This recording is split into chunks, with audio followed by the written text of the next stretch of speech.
Eu resolvi gravar esse vídeo aqui, meninos, pra gente poder corrigir a nossa listinha, tá? As nossas listinhas, aliás. Eu passei pra vocês nas últimas semanas aí 3 listas, né? E aí não tá tendo jeito da gente fazer correção por conta de que a gente tá à distância, a gente não tá se encontrando. Então nessa semana o que a gente vai fazer é corrigir essas 3 listas. Então a atividade de vocês essa semana ela é muito simples. A única coisa que você tem que fazer é prestar atenção nesse vídeo e corrigir a sua listinha, tá bom? Então vamos começar, olha só.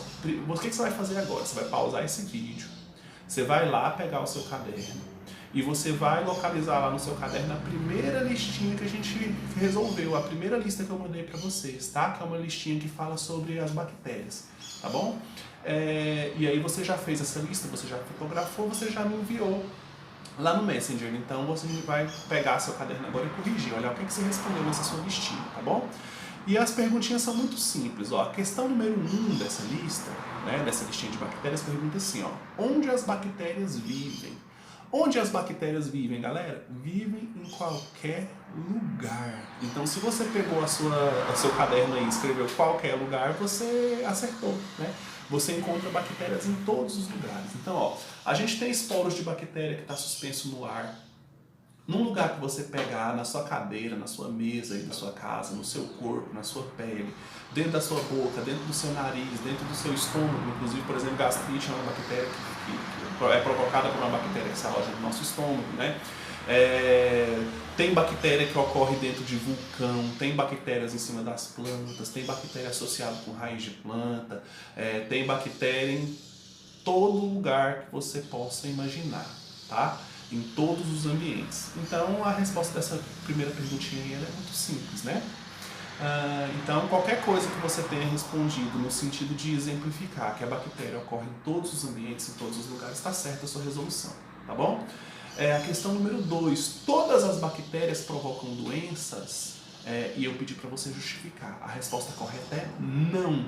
Não são todas as bactérias que provocam doenças, tá?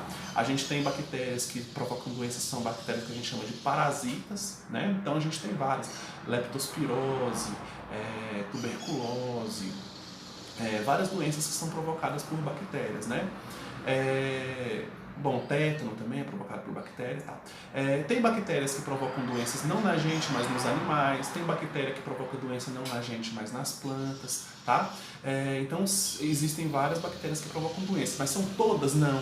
A gente tem bactérias que são simbióticas, por exemplo. O que é isso? São bactérias que vivem em associação com o nosso organismo sem provocar nenhum mal. Aliás, provocam bem, fazem bem, tá? A gente tem bactérias associadas no nosso intestino, por exemplo, que ajudam a gente a digerir vários nutrientes, tá? Por exemplo, a gente usa algumas bactérias na produção de alimento, tipo iogurte, queijo, né? Alguns tipos de bolo, vinho, por exemplo, né? Fabricação de vinho. Então, bactérias, existem as que provocam doenças, mas existem outras que interagem com o nosso organismo não produzindo doenças. E tem outras bactérias que não interagem com o nosso organismo. As bactérias que são decompositoras, por exemplo, que decompõem a matéria morta, tá?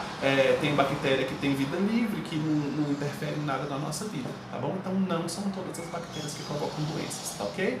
Essa foi a questão número 2. Questão número 3. As bactérias fazem parte de qual reino e quais são as características básicas? Explique cada uma dessas características. Tá bom. Qual é o reino ao qual as bactérias fazem parte? As bactérias fazem parte do reino Monera. Tranquilo? Bactérias fazem parte do reino Monera. Quais são as características básicas das bactérias? Elas são unicelulares. E o que significa ser unicelular? Unicelulares são aqueles seres vivos que são compostos de uma única célula. Então, quantas células uma bactéria tem? Só uma, tá? Todos os organismos do reino Monera, eles são unicelulares, beleza? Outra característica de bactérias, elas são procarióticas. E a gente viu isso lá na sala ainda enquanto a gente estava estudando presencial, né? O que significa ser uma bactéria procariótica? Significa que a célula dela é aquele tipo de célula mais simples que tem.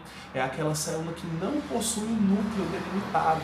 Então você tem a membrana plasmática, o citoplasma da célula e o material genético ele está disperso pelo citoplasma, ele não tem um departamento, um local da célula para ele ficar contido, para ele ficar individualizado. Então o material genético na célula procariótica não fica individualizado, ele fica disperso, ele fica solto no citoplasma. Tá bom? Outra coisa que célula procariótica também não tem é organela membranosa, tá? Então não tem aquelas organelas celulares que são revestidas por membrana, tipo mitocôndria, tipo retículo endoplasmático, complexo de Golgi, que são coisas que a gente vai estudar no futuro, tá bom?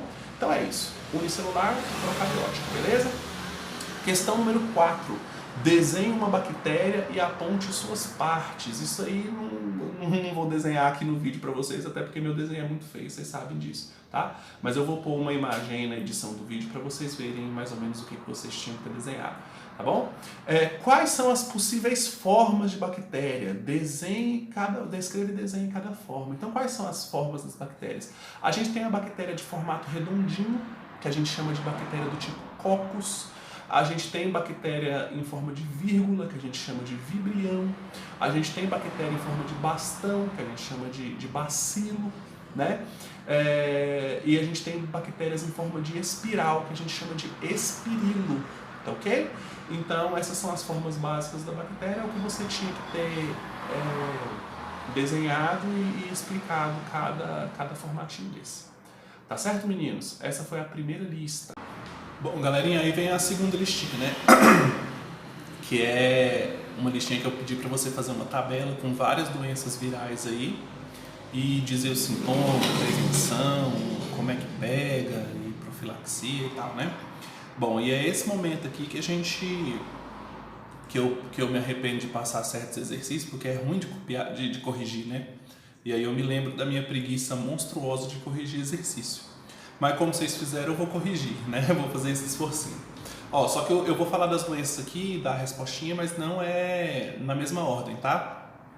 Bom, primeira doença, meninos, que tem que ter aí na sua listinha é a AIDS, né? Que você sabe, é a síndrome da imunodeficiência adquirida, né, e tal, você sabe a biologia da doença toda.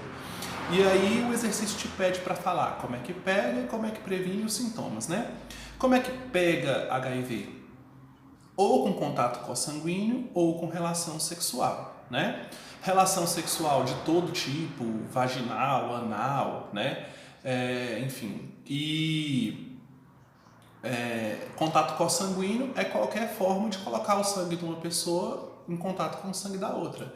Então, qualquer coisa que fure ou corte uma pessoa e passe esse sangue para outra serve. Então, pega com alicate de unha, pega com agulha, pega com qualquer instrumento que seja perfuro cortante, tá bom?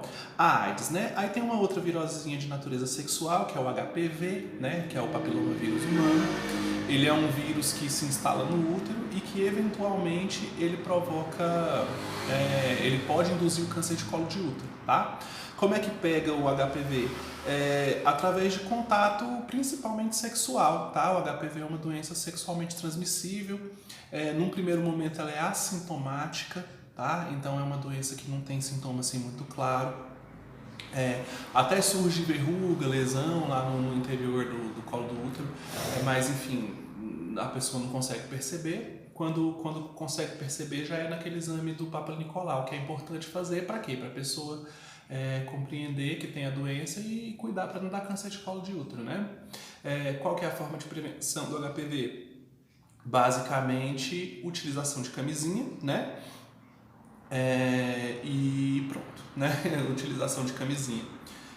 E o HPV não é uma estratégia de... O Papa Nicolau não é uma estratégia de prevenção, mas é uma estratégia de prevenção do câncer de colo de útero e não do HPV, tá bom? Dengue, nem precisa falar, né? O que é a dengue, meu Deus do céu? Provoca dor no corpo, provoca febre, provoca mancha vermelha no corpo, né? Dengue, pelo amor de Deus, você sabe tudo. Como é que pega? Através da picada do mosquito Aedes aegypti, né? E qual que é a estratégia de prevenção? O dengue ainda não tem vacina, né? Então o dengue é uma doença que você previne evitando a sobrevivência do vetor, então eliminando água parada, né? E, enfim, você tá ligado. Febre amarela. praticamente igual a dengue, né? Provoca mais ou menos os mesmos sintomas, dor de cabeça, mancha no corpo, febre e tal. Também pega através do Aedes aegypti, né? Chama febre amarela porque provoca uma palidez no corpo da pessoa quando ela está doente e tal. Para febre amarela tem vacina, tá? Que é um vírus diferente do vírus da dengue, né? Apesar do vetor ser o mesmo. E também a evitação do vetor também ajuda a combater a febre amarela, tá bom? Chikungunya, a mesma coisa da dengue, pega através do Aedes aegypti, provoca sintomas parecidos com o da dengue, dor no corpo, febre, dor de cabeça, enfim. Também não tem vacinação, a prevenção e o controle do vetor, né? Aí tem o Zika vírus também, que é outro que provoca, que é transmitido pelo Aedes aegypti, tem como sintomas dor de cabeça, dor nos olhos, febre, né? Também se previne através do controle do vetor, né? Ebola é uma doença que tem perigo de cair no Enem, viu? Porque, não sei, recentemente teve meio que um surto, né, e tal. Como é que pega, quais são os sintomas da ebola? Febre, hemorragia, fraqueza, vermelhidão nos olhos, tá? É outra virose que não tem medicação, tá? Ou seu sistema imunológico combate ou a pessoa acaba morrendo, tá? E o vírus do ebola tem um vetor também através de um morcego, atua meio como vetor, mas o ebola você pega de todo jeito, tá? Contato com sangue, contato com secreção respiratória, né? Tudo serve para o indivíduo pegar o ebola. Tá? Hepatite, tem vários tipos de hepatite, né? Tem hepatite A, hepatite B, hepatite C e tal. Provoca icterícia, icterícia é palidez, né? Faz a pessoa ficar amarela, gera dor no fígado, dor no estômago, incômodo, febre de todo tipo, tá?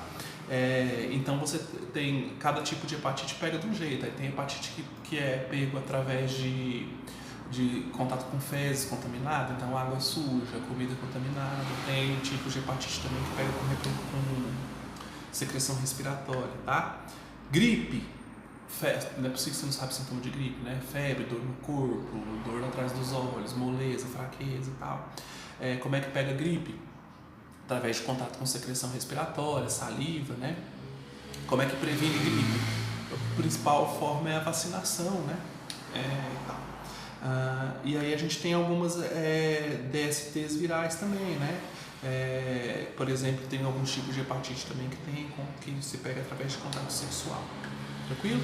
Então eu fiz um resuminho aqui de algumas doenças, aí tem outras aí que eu passei para vocês, que são doenças que pegam através de secreção respiratória, sarampo, catapora, rubéola, né? Essas 3 doenças provocam febre, dor no corpo, vermelhidão, manchas vermelhas pela pele, às vezes tem algumas formações de pústulas, né? E forma de prevenção é através da vacinação, tá? Isso aqui eu tô corrigindo assim mais para conversar com vocês mesmo, porque não tem necessidade, né? É uma coisa que você bate o olho e lê e vê que sabe, né? O que eu recomendo para vocês, meninos? Dá uma estudadinha nessa tabela de vocês aí. Tenta memorizar bastante assim por bloco, quem tem contaminação através de vetor, quem tem contaminação através de secreção respiratória, que é mais ou menos do jeito que eu organizei o material para vocês assistirem a aula, porque essas doenças aí virais, bacterianas, doença em geral é muito comum de cair no Enem, tá? Então prestem atenção nessas doenças e o bom é que cai e o bom é que é muito fácil, né? É um exercício de memorização assim, tranquilo, fácil de adquirir, tá certo? Valeu, moçada! Bom, e aí chegou a hora da gente corrigir a listinha, a terceira lista, que foi aquela listinha que a gente passou sobre embriologia. Então você se lembra, primeiro a gente fez uma live no Instagram, né? Onde eu expliquei a matéria lá. E aí depois eu passei uma listinha para resolver, com um textinho e tal, com alguns vídeos na internet também, tá bom? Então vamos resolver essa listinha agora. A questão número 1, o que a embriologia estuda? Qual é o objeto de estudo da embriologia? Olha o nome, o que ele sugere? Embriô, não sugere embrião? É exatamente isso que estuda, tá? Embriologia é aquela ciência que estuda o desenvolvimento embrionário, os mecanismos, os processos através do qual os gametas, né, no caso, o espermatozoide e o óvulo, se combinam, vão se desenvolvendo, multiplicando, até dar um bebezinho que nasce, né, até dar um feto e dar um bebezinho. Então, quais são os processos que levam ao desenvolvimento dos gametas, passando pelo embrião, pelo feto, até dar um serzinho humano, até o nascimento, né? Então, esses mecanismos é que são o objeto de estudo da embriologia, tá certo? Aí vem a questão número 2, o que é a gametogênese? Gametogênese é o processo de formação dos gametas. Então, gameta, o que é o gameta? Gameta é aquela célula reprodutiva, é aquela célula que as espécies que fazem reprodução sexuada utilizam para reproduzir, para transmitir seu material genético. Então, se eu trazer para a espécie humana, o homem, qual é o gameta masculino? É o espermatozoide. Então, o homem, o macho da espécie humana, produz um espermatozoide, e nesse espermatozoide você tem metade da informação genética daquele homem que produziu o espermatozoide. O processo de formação desse espermatozoide você chama de gametogênese, né? Formação do gameta. No caso do homem, mais especificamente, você chama de espermatogênese. Por quê? Formação do espermatozoide. Qual que é a gametogênese da mulher? Qual que é a gametogênese feminina? É a ovogênese ou ovulogênese, ou seja, a produção do óvulo. Mas, Maicon, o que tem nesse óvulo? Lá dentro do óvulo você tem metade da informação genética da menina. Tudo bem? Então, a gametogênese é isso, a formação dos gametas. Ovogênese ou ovulogênese na mulher, espermatogênese no homem. Beleza? Número 3, o que é a fecundação? Fecundação é o quê? É a união, é a fusão, é a junção dos gametas.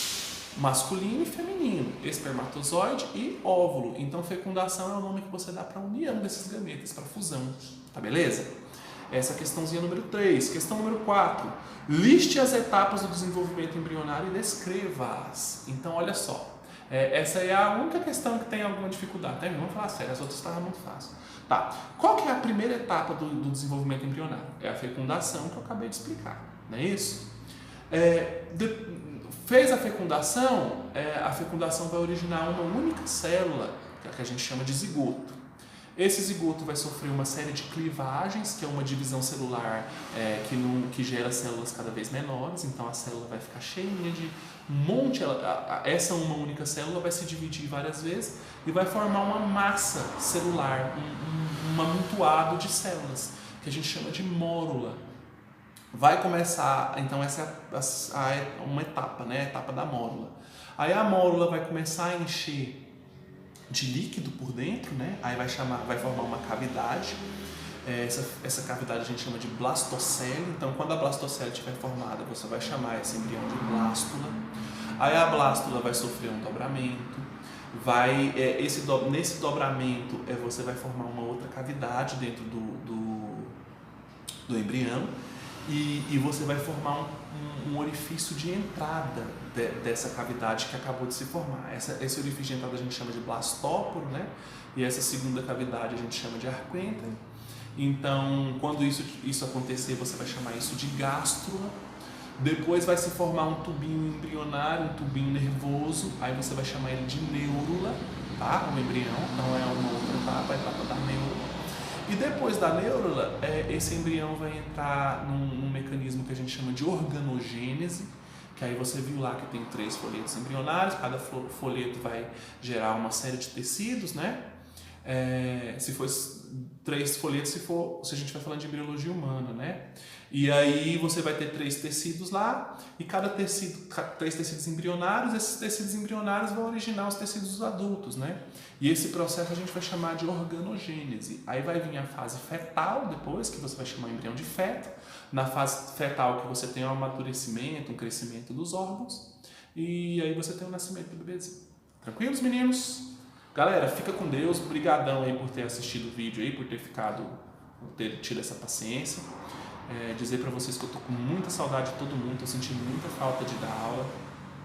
Do mesmo jeito que vocês estão angustiados, eu também tô, e todos os meus colegas também estão. A gente está dioturnamente conversando, discutindo o que a gente faz para diminuir a angústia de vocês, que eu sei que vocês estão perdidos, vocês estão tudo... o pessoal está conversando comigo aí, falando, nossa, Maicon, eu não estou conseguindo ter disciplina, às vezes é muita lista, às vezes tem muita coisa para copiar, às vezes eu não consigo fazer tudo, às vezes eu não tenho tempo. Tá? Tem muita gente que está tendo dificuldade de fazer porque às vezes a pessoa não tem um celular e aí só consegue acessar um celular quando o pai chega, e aí o pai só chega à noite, a pessoa não consegue mexer direito. Tem gente que não tem internet, Tem gente que o pai é autônomo, está sofrendo dificuldades financeiras horrorosas, né? Então não está conseguindo fazer as tarefas por causa disso. E eu quero dizer para vocês o seguinte, gente, quem está passando por dificuldade de fazer a lista, por esses motivos que eu citei, tá? Problema, não tem celular, não tem internet toda hora e tal. O que eu quero dizer para vocês? Nós, professores, nós estamos sensíveis a isso, tá, gente? A gente não está dando conta de resolver isso de imediato, porque não tem como a gente comprar um celular e levar para vocês, não tem como a gente instalar a internet na casa de vocês. São problemas que a gente também não consegue resolver. Mas o que a gente consegue resolver, o que a gente tem de combinação, de acordo é assim, a gente não vai prejudicar nenhum aluno que esteja passando por dificuldades, tá? Então, essa pandemia vai acabar, esse momento vai passar, e quando a gente voltar a se reunir, a gente vai criar estratégias para poder ajudar ou recuperar esses alunos que por acaso, por dificuldade, por problemas, não estão conseguindo fazer as atividades, tá? Então, se você sabe de um colega que está nessa situação, se você conseguir mostrar esse vídeo para ele ou mandar esse vídeo para ele assistir no momento que ele tiver possibilidade, tá? Faça isso, porque eu queria muito tentar consolar o coração de quem está sofrendo com isso. Tá? Porque nós professores, a gente sabe, a gente não está passando atividade assim de sacanagem, para te lascar, para te dar trabalho, não. A gente está fazendo o que a gente tem que fazer, que a gente não pode se negar de estudar, né?